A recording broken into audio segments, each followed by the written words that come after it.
الخوف والجوع ونقص من الأموال والأنفس والثمرات وبشر الصابرين الذين إذا أصابتهم مصيبة قالوا إنا لله وإنا إليه راجعون. Allah kata, kami pasti akan menguji kamu. Kita semua ni pasti dapat ujian daripada Allah Subhanahu wa taala. Bi syai'in, dengan sedikit, minal khaufi, daripada rasa takut, wal ju', lapar, wa naqsim minal amwal, dan hilang harta benda, kurang harta benda. Mana Allah Subhanahu wa taala sebut wa naqsim minal amwali wal anfusi was samarat, hilang harta benda, hilang nyawa, hilang pokok-pokok, buah-buahan. Wa basyiris sabirin, bagi berita gembira kepada orang yang sabar. Kita baca 2 hari lepas, hari ni 7 orang lagi jumpa daripada 10 dalam satu keluarga yang dihanyutkan oleh kepala air dekat Kemaman. Semalam jumpa 2 orang, hari ni jumpa 7 orang, seorang lagi tak jumpa, tak tahulah jumpa ke tak. 7 orang hari ni, semalam 2 orang, anak beranak belaka, satu keluarga Allah angkat. Ni ujian. Wa naqsi minal amwali wal anfusi was thamarat wa basyiris sabirin, maka bagilah berita gembira kepada orang yang sabar. Macam mana orang sabar ni? Alladzina iza asabathum, orang-orang yang mana bila diuji Allah kepada mereka dengan musibah, qalu inna lillahi wa inna ilaihi raji'un, mereka berkata sesungguhnya daripada Allah ia datang dan kepada Allah ia kembali. Maka kita orang Melayu ni kalau dengar orang mati, kita sebut apa? Qalu inna lillah. Qalu tu tak payahlah tuan-tuan mati Allah. Inna lillah cukup dah. Qalu tu berkatalah mereka. Maka kalau kita sebut pada orang kul inna lillah wa inna ilaihi raji'un, tu mungkin lebih tepat lah. Tapi biasa orang kita sebut qalu inna lillah wa inna ilaihi raji'un. Cara Allah Subhanahu wa taala mengkafarah dosa hamba-Nya di dunia adalah dengan memberi ujian kepada mereka, seperti sakit yang lama sebelum mereka meninggal dunia. Seperti pernah para ulama buat contoh, seorang bos duduk di atas, dia nak panggil anak buah dia duduk bawah, walkie talkie tertinggal, handset tak bawa, dia jerit, anak buah tak dengar, dia ambil duit, dia campak 50 sen daripada atas, dia campak jatuh depan pekerja dia, pekerja pun ambil, alhamdulillah, dia kata PT sama 50 sen, dia boleh letak dalam poket. Bos panggil lagi, campak lagi duit, dia ambil lagi duit tersebut, disimpan dalam poket. Dia kata ni nikmat daripada Allah. Dan sekali bos ni habis dah duit, dia ambil batu bata sebiji, lempar daripada atas, sipi kena tuan-tuan sekalian. Baru dia tengok ke atas, rupanya bos panggil dia, tuan-tuan macam Allah. Jangan duk bayang Allah duk atas pula. Nak sebutnya tuan macam Allah Subhanahu wa taala sekalian. Allah ni kalau dia nak panggil kita dengan cara macam mana, nikmat kita lupa kepada Allah, maka Allah berikan musibah kepada kita. Beri musibah ni yang kita takut sekali tuan-tuan mati Allah. Bukan tak tahu bagaimana bentuk Allah Subhanahu wa taala nak uji kita. Macam di Kelantan, yang naik bot berapa orang meninggal, ada beranak juga meninggal. Bila temu ramah pada ayah, sabar tak? Kena sabarlah. Nak cakap apa lagi? Takdir Allah Subhanahu wa taala nak macam mana? Biasa naik bot tak ada terbalik, tapi kali ni terbalik. Ni ujian daripada Allah Subhanahu wa taala. Sahabat kita yang baru ni kita sebut, keluarga Ustaz Farid yang meninggal 5 orang sekaligus. 5 orang sekaligus Allah Subhanahu wa taala angkat nyawa mereka. Maka itu ujian yang Allah Subhanahu wa taala berikan kepada mereka. Mereka itu yang meninggal dunia, bagi kita ahli waris dia sebagai ujian untuk tengok sabar ataupun tidak di atas ujian yang Allah berikan kepada kita. Yang ketiga, ujian yang diberikan oleh Allah kepada hamba-Nya adalah salah satu bentuk ujian bagi mengenal hamba-hamba-Nya yang bersyukur dan bersabar di atas ujian yang Allah Subhanahu wa taala berikan. Moga-moga Allah jadikan kita semua ni tuan-tuan sekalian di kalangan orang-orang yang sabar insya-Allah. Hadis ke-16 yang diriwayatkan oleh Imam daripada sanad Abi Hurairah yang dikeluarkan oleh Imam Muslim, kalau Rasul sallallahu alaihi wasallam, man satara musliman satarahu Allahu yaumal qiyamah atau kama qala, sesiapa yang menyembunyikan keaiban seorang muslim, Allah Subhanahu wa taala akan menyembunyikan keaibannya di hari kiamat. Dalam riwayat lain, idza aradta an tazkura uyuba ghairak fazkur uyuba nafsik atau kama qala sallallahu alaihi wasallam, bila kamu ingin menyebut keaiban atau kama qala, yang ini bukan hadis Nabi, ini kalam daripada asar daripada sahabat Nabi sallallahu alaihi wasallam, sayyidina Abdullah bin Abbas Dia kata idza aratta, bila kamu ingin menyebut keaiban seorang, fazkur, dia kata ingatlah terlebih dahulu uyuba nafsik, keaiban yang ada pada diri kamu. Ada dua benda yang penting yang kita nak sebut pada tuan-tuan pada hari ini. Yang pertama, Islam tak mengajar kita untuk mendedahkan keaiban orang. Keaiban macam mana? Keaiban yang dia tutup, kita tak boleh nak dedahkan aib dia. Dia dah tutup aib tersebut, tak tahu, maka tak boleh. Macam berlaku pada zaman Sayyidina Umar bin Khattab radhiyallahu ta'ala anhu, dia pergi masuk rumah seorang rakyat dia. Sebab rakyat dia ada buat maksiat dalam rumah tersebut. Akhirnya rakyat tu saung dia balik. Wahai Amirul Mukminin, kalau saya melakukan kesalahan, satu saja kesalahan yang saya buat, tapi Amirul Mukminin telah melakukan banyak kesalahan pada malam, masuk rumah saya tanpa minta izin, mengintip kesalahan saya. Mengintip tak boleh, tuan sekalian. Mata-mata ni untuk penjenayah tak apalah, tapi kalau contoh kita pergi mengintip ni maksudnya kalau tak dapat maklumat tak apa, ni kita sengaja mencari, pergi celah rumah orang, ngitar. Tak boleh. Tak boleh. Yang bolehnya macam mana azimati Allah Subhanahu wa taala, kalau dapat maklumat, kita sebagai orang yang bertanggungjawab boleh kita pergi serbu. Tapi untuk kita mengintip, nak skodeng dan sebagainya, itu tak boleh. Tak dibenarkan syarak membuat perkara demikian. Cuma kalaulah melakukan maksiat, orang melakukan maksiat secara terang-terang dan dia bangga dengan maksiat. 2 hari lepas ada seorang budak muda, budak perempuan, pakai tudung dalam kereta, buat live minum arak dalam kereta. Dengan bangga tu, tuan-tuan Allah, dia minum arak sambil bercakap dalam live. Buat kerja dahsyat, masya-Allah, tabarakallah. Ni yang berlaku dalam masyarakat kita sekarang. Macam mana kita nak elak benda ni, tuan-tuan sekalian? Tak boleh nak buat apa. Sekarang ni sibuk pula dengan konsert danduk dan TV, danduk saja, kedandutan, danduk sedanduknya.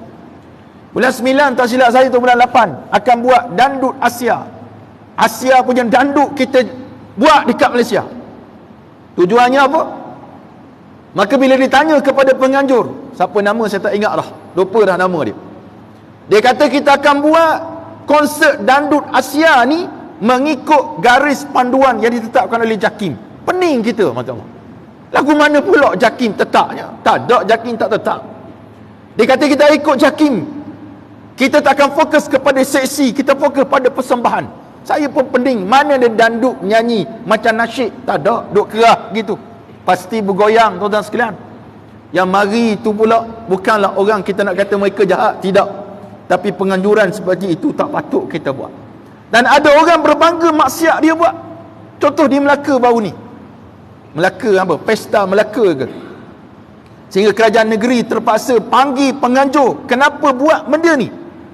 Tak ada dalam perjanjian nak buat konsert setiap malam, menayangkan tubuh berjoget depan orang. Dengan bangga sekali dikata, mujur saya pakai baju lagi. Dia boleh cover gitu. Kalau macam ni, adakah kita panggil kita menyebarkan keaiban orang? Tak. Aib orang, aib yang dia simpan kita dedah, itu tak boleh. Tapi kalau dia mesti mendedahkan keaiban dia kepada masyarakat, lebih-lebih lagi masyarakat netizen sekarang ni yang tak tahu halal dan haram, maka wajib kita menegur. Dan perkara ni kerap kali saya up dalam media sosial, tegur orang ni. Ada yang mengatakan ustaz telah mendedahkan keaiban. Kita pun khabar aib tu terdedah dah daripada awal lagi. Kamu melakukan maksiat kepada Allah dan kamu bangga dengan maksiat tersebut. Ini tuan-tuan sekalian yang banyak berlaku dalam masyarakat kita. Baik, pengen pada hadis Nabi sallallahu alaihi wasallam, Rasulullah mengingatkan umatnya agar jangan menyibukkan diri mereka dengan mengisahkan keaiban orang lain. Ini kalau aib yang tersembunyi, yang dia tidak berbangga dengan aib tersebut. Yang kedua, menilai dan mengukur keaiban diri sendiri lebih utama agar kita tidak mudah menganggap diri kita lebih baik daripada orang lain. Yang ketiga, mencari-cari dan menyebut keaiban orang lain akan menyebabkan keaiban diri sendiri akan didedahkan oleh Allah Subhanahu wa taala di akhirat nanti. Yang keempat, ingatan ini juga mengajak kita semua untuk membersihkan diri dan menghitung diri kita sendiri tentang banyaknya kekurangan kita berbanding orang-orang yang saleh. Dan yang kelima, namun janganlah pula difahami hadis tersebut dengan zahirnya saja sehingga membiarkan seorang saudara kita melakukan maksiat tanpa menegur perbuatan dia. Maka kita tak kena tegur. Dia buat maksiat kepada Allah Subhanahu Wa Taala dan kita pula baru berubah jadi baik. Bila kita nak tegur, kita teringat dosa kita yang pernah kita buat, kita tak jadi tegur. Itu salah konsep dia. Tegur kejahatan yang dilakukan itu kewajipan kepada kita. Sebab Nabi SAW sebut, man ra'a minkum munkaran falyughayyirhu biyadihi. Siapa melihat satu kemungkaran, dia kena cegah pakai tangan, pakai kuasa yang dia ada. Fa illam yastati' fa bilisanih. Kalau tak mampu, cegah dengan mulut. Tegur dia, jangan buat perkara begini. Macam benar, kita pergi satu pasar malam, ada budak-budak naik motor, laki perempuan. Kita pula pakai jubah, lalu sebelah dia, kita gostam balik. Kita pun tanya, ni dah kahwin belum? Tak kahwin lagi. Dah berapa naik berdua? Tak boleh ke? Tak boleh lah. Suruh ayah kamu duduk tengah-tengah, baru boleh, dia kata. Nah, sebutnya kita kena tegur sepatah. Masalah umat kita sekarang ni, akhir zaman ni, pada penghujung dunia ni, orang tak berani nak tegur orang. Satu, takut kalau kita tegur, takut kita pula kena marah, tak berani nak tegur. Sedangkan kita ada jawatan, kita ada pangkat, kita boleh tegur maksiat-maksiat yang dilakukan, tapi tak berani nak bunyi mulut kita ni, maka Allah akan soalkan kita. Dalam ayat Quran sebut, kalaulah orang yang tidak nak menegur kejahatan, kemungkaran yang berlaku, akhirnya satu saat nanti doa-doa mereka Allah tak dengar dah. Kita berdoa kepada Allah, pergilah ke multazam, kita pergilah tempat-tempat mustajab doa, raudah, berdoa kepada Allah, Allah tak dengar. Salah satu puncanya sebab kita tak berani nak cegah kemungkaran yang berlaku depan mata kita. Wal-a'yazubillah min zalim. Ini berlaku pada zaman kita. Kalau zaman saya kecil-kecil, tuan-tuan muda-muda dulu, mungkin tuan-tuan pernah ingat, mak ayah kita punya cakna kepada anak, bukan setakat anak dia, anak orang lain pun dia cakna. Dia sebut pada ayah-ayah mereka, anakmu buat sekian, buat sekian. Bukan tujuan nak masuk campur tepi kain orang, tidak, tapi semata-mata untuk menegur kemungkaran agar tidak tersebar. Di kampung saya di Baluk, Kuantan Pahang, Baluk ni, orang nak pergi buat maksiat di pantai Baluk dulu, kalau pergilah buat maksiat pantai Baluk, biasa dia balik separuh nyawa lah. Separuh nyawa tu tak ada, kena pukul dengan budak-budak. Something dia cara cegah kemungkaran, pukul orang. Baru dia bawa ke Tok Mengulu. Ni kata orang tua-tua lah. Tapi ni terbalik. Kalau kita pergi tegur, kita kena pukul. Kata Allah Subhanahu Wa Taala, orang buat maksiat tu pukul kita. Ada terbalik. Iman tak ada. Sebab dulu kalau kita berhak kerana Allah Subhanahu Wa Taala, macam kisah yang diriwayatkan, ada seorang abid yang beriman kepada Allah Subhanahu Wa Taala. Dia tengoklah satu kampung, dia duduk menyembah pokok, sembah pokok. Jadi bangun pagi tu dia ambil kapak, pergilah dekat dengan pokok tersebut, tempat umat sedang menyembah pokok. Akhirnya datang iblis laknatullah, berlawan dengan hamba Allah yang abid ini, menang abid ni. Sehingga iblis tu kata apa kepada dia, wahai abid, kamu tak usah potong pokok ni, aku akan berikan kepada kamu rasuah dah tuan-tuan sekalian, piti, bagi duit kepada kamu, bangun setiap pagi kamu akan dapat duit bawah bantal kamu. Dia kata betul, tak jadi potong pokok sebab dapat rasuah. Bangun pagi esok, tengok bawah bantal dia ada duit. Hari pertama ada duit, hari kedua ada duit, hari ketiga duit tak ada. Allah SWT ni kena tipu dengan jin, dengan setan. Hari ketiga dia pergi balik kat pokok, nak tebang balik pokok tersebut, berlawan pula dengan iblis tadi, jin tadi. Kalah habis ni. Dia pun pelik. Hari pertama dulu lawan dengan jin yang sama, dia menang. Hari ketiga lawan dengan jin yang sama, jin tu menang, mengalahkan abid tadi. Maka dia kata, jin pula syarah pada dia, kamu tahu tak, kali pertama kamu datang dulu, kamu buat kerana Allah Subhanahu Wa Taala. Ni kali ni kamu mari ni bukan kerana Allah, tapi sebab mu tak dapat pitih, maka mu nak pukul aku balik, mu nak potong pokok ni, maka buatlah kerana Allah Subhanahu Wa Taala. InsyaAllah kita akan dapat keberkatan daripada Allah Azza wa Jalla. Seterusnya hadis yang ke-17 yang diriwayatkan oleh Sayyidina Abi Hurairah radhiyallahu ta'ala anhu. Qala Rasul sallallahu alaihi wasallam, idza dhuyyatil amanatu fantaziris sa'ah. Qala kaifa idha'atuha ya Rasulullah? Qala idza usnil amru ila ghairi ahlihi fantaziris sa'ah, atau kama qala sallallahu alaihi wasallam. Kata Nabi, bila sudah hilang amanah, kepercayaan dan harapan, maka tunggulah hari kiamat. Bila amanah disia-siakan, maka kata Nabi, fantaziris sa'ah, maka waktu tu tunggulah hari kiamat. Qala, maka sahabat bertanya, kaifa idha'atuha ya Rasulullah, bagaimana hilangnya amanah itu wahai Rasulullah? Qala, maka jawab Nabi, iza usnidal amru ila ghairi ahlih, bila mana disandarkan pekerjaan kepada bukan ahlinya, fantaziris sa'ah, maka tunggulah kamu akan kedatangan kiamat. Pengajaran pada hadis Nabi SAW, Rasulullah mengingatkan umatnya keadaan dan suasana yang akan berlaku sebelum tibanya hari kiamat, iaitu mengenai amanah yang tidak ditegakkan dengan jujur. Diberi amanah tapi tak laksanakan amanah yang ada diberikan kepadanya. Berdasarkan hadis Nabi yang lain, tanda-tanda orang munafik ada 3. Ada riwayat lain kata ada 4. Yang pertama,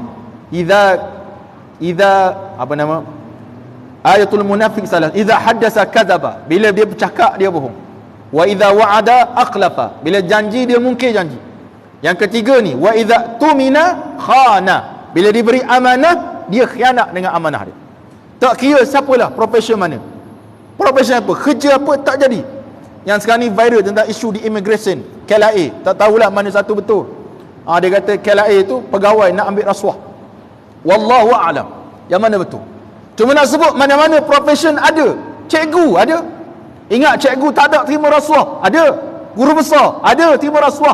Polis ada. Tentera ada. Semua ada. Ustaz ada. Kena takat SPRM pun ada. Makan rasuah. Nak sebut apa tuan-tuan macam Allah Subhanahu Wa Taala sekalian? Yang paling teruk sekali, salah guna amanah yang Allah berikan kepada mereka. Ini satu musibah yang cukup besar, yang kita sangat takut sebenarnya. Diberikan amanah kepada orang yang bukan ahli dia. Itu tak betul. Yang kedua, setiap bidang ada ahlinya yang layak, maka serahkanlah sesuatu urusan kepada yang berhak mengendalikannya, bukan yang hanya tahu menerima amanah namun gagal untuk melaksanakannya. Contoh korban baru ni lah. Bila kita kata siapa boleh sembelih, awak boleh sembelih, dia kata saya boleh sembelih. Dia bawa pisah je, bukan bawa parang, pisah. Ada kes yang viral baru ni, satu kes lembu tercekik dah mati, maka memang dia sembelih tu tak sah lah, dah jadi bangkai. Yang kedua, yang sembelih 42 kali torok talik, 42 kali tuan-tuan sekalian, sampai netizen kira berapa kali pokcik tu, 1, 2, 3, 4, 42 kali naya lembu tu, habis tengkuk dia gamaknya, betapa tumpunya. Tak jadi. Tu sebab kalau kita nak carilah yang kuat tubuh dia, yang tajam pisau dia, parang dia. Jangan kita beri pada orang yang tak reti tentang Allah Subhanahu Wa Taala. Sebab dia ni ada ahli dia yang boleh buat. Dulu saya belajar di Pulau Melaka, Kota Baru, ada seorang namanya Pok Soh.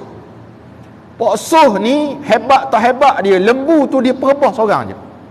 Dia baca apa tak tahu, dia pegang tekuk dia, bukan patah tekuk, jatuh lembu. Lembu tu bapak besar lembu tu. Kalau kita lah tuan-tuan macam Allah Subhanahu Wa Taala, mungkin 4, 5, 6, 7, 8 orang lah. Dan kita banyak menzalimi binatang sebenarnya. Kadang-kadang kita sembelih dia, kita pijak dia, kita tekan dia, lembu tu mati. Bukan husnul khatimah mati dia, sakit mati macam Allah. Mati kena sembelih lagi, kena wrestling lagi dengan kita. Itu sebab banyak dalam media sosial sekarang kaedah menjatuhkan macam mana, kaedah tidak menyakitkan binatang. Tapi banyak juga yang berlaku. Ada seorang pakcik tu dia sembelih, kena gerak sikit tersembang ke depan. Muncullah dia sempat pergi, taklah tempoh lama, terletak balik pisau di tempat yang disembelih. Yang kita risau, takut salah tempat. Lain pula jadi isunya tuan-tuan macam Allah Subhanahu. Itu sebab dalam bab sembelih pun ada ahli yang boleh menyembelih, bukan semua boleh tuan-tuan macam Allah Subhanahu Wa Taala sekalian. Yang ketiga, tanda-tanda orang munafik adalah mereka yang mengkhianati amanah yang diberikan kepadanya. Tuan-tuan yang dirahmati Allah, di mana saja profession tuan-tuan, tuan-tuan kena jaga betul-betul, jangan ada khianat dalam amanah yang diberikan masyarakat kepada kita. Jangan khianat, tak boleh. Yang terakhir sekali, setiap perkara yang akan dilakukan oleh seorang hamba Allah di dunia pasti akan dicatat dan dipersoalkan oleh Allah Subhanahu Wa Taala di akhirat satu masa nanti. Hadis terakhir pada hari ini tuan-tuan sekalian, hadis ke-18, riwayat Imam Al-Bukhari daripada sanad Abi Hurairah Abi Sa'id Al-Khudri radhiyallahu ta'ala anhu, idza wada'atil janazatu wahtamalaha ar-rijal ala a'naqihim bila diletakkan jenazah dan diangkat oleh beberapa laki-laki untuk dibawa ke kubur.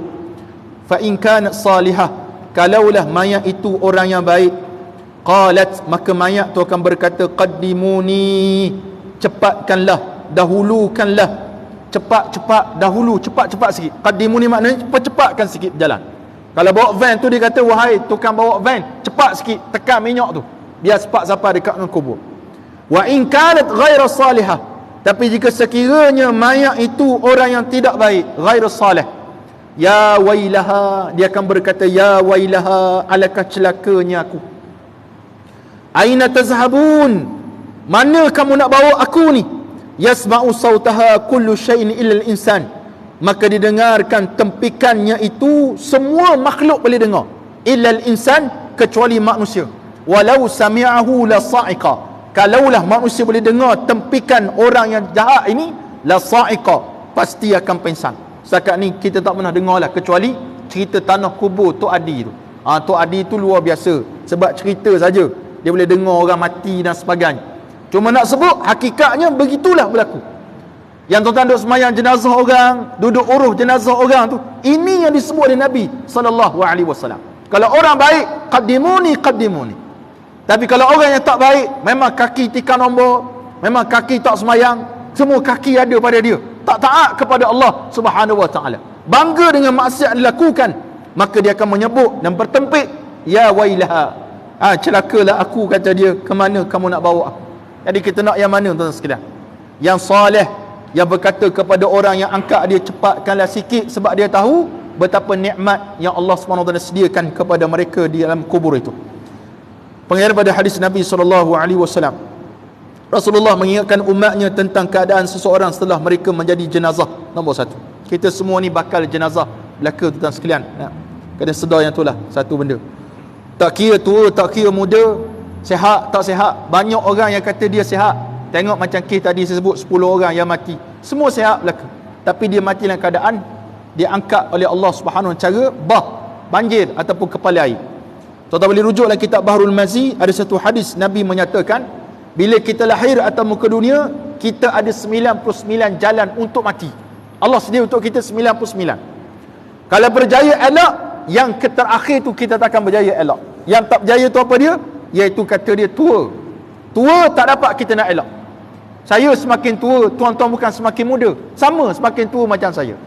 Maka ada sebab mati sebab apa? Kadang-kadang dinyatakan mati sebab sakit tua dan sebagainya. Yang kedua, bagi seorang yang soleh, mereka tidak sabar untuk dibawa ke kubur, kerana mereka tahu nikmat yang bakal mereka peroleh dalamnya. Yang ketiga, manakala bagi orang yang jahat dan fasik, yang sentiasa menderhakai Allah di atas muka dunia ini, mereka akan meraung untuk tidak dibawa ke kubur, kerana mereka telah tahu azab kecelakaan yang bakal mereka terima dalamnya. Yang terakhir sekali, banyakkanlah bekalan amalan untuk kesenangan kita di alam barzah dan di akhirat sana nanti, sebab dengan amalan sajalah dapat menyelamatkan kita tuan-tuan sekalian di alam barzah. Nikmat yang Allah beri pada kita sekarang, rumah besar, hidup yang selesa, boleh tentu lagi menyebabkan kita selesa dalam kubur nanti. Tapi insya-Allah, kalau amalan yang kita buat setiap hari, kita lakukan amalan, itulah yang kita simpan untuk kita menghadap Allah Subhanahu Wa Taala di satu saat yang mana tidak ada berguna dah harta benda dan anak pinak, yang kembali kepada Allah dengan hati yang sejahtera. Kita doakan kita semua ni insya-Allah menjadi di kalangan orang yang yastami'una al-qawla fayattabi'una ahsanah, yang mendengar kalam Rasulullah, kalam Rasulullah, kalam nasihat, fayattabi'una ahsanah, dan mereka mengikut kebaikan-kebaikan yang ada insya-Allah. Dan kita digolongkan di kalangan hamba-hamba Allah yang istiqamah melakukan ibadat sampailah kita bertemu dengan Allah Subhanahu Wa Taala satu masa nanti. Hadza wabillahi taufiq, wa sallallahu ala nabiyyina Muhammadin wa ala alihi wa sahbihi wa baraka wa sallama, walhamdulillahi rabbil alamin. Wassalamu alaikum warahmatullahi wabarakatuh.